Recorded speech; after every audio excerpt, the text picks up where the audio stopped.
I'm an engineer by trade. I like building things, I like solving problems.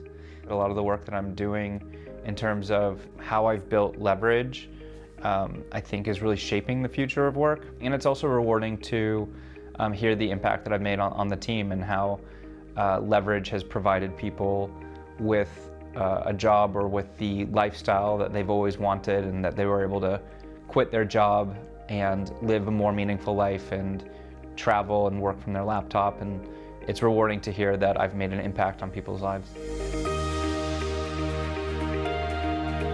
I wanted to write a book about it because I knew what I was doing was different. The world kind of needed a book like that.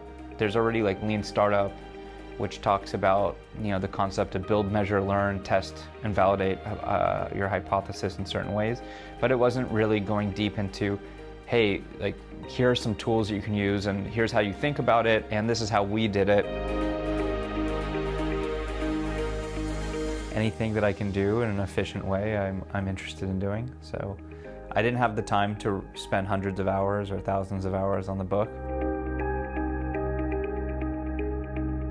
I got a really big client because they read the book. So that was definitely that generated like multiple six figures just from reading the book.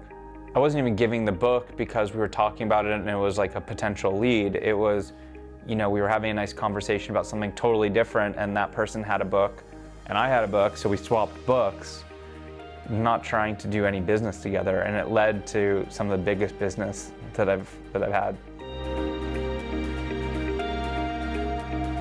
I've seen on YouTube people talking about the book. Like apparently that's a thing that people will like record themselves doing like book reviews and put it on YouTube. So like sometimes I come across that, I'm like, this is weird. Someone's talking about my book that I wrote, so that's kind of cool.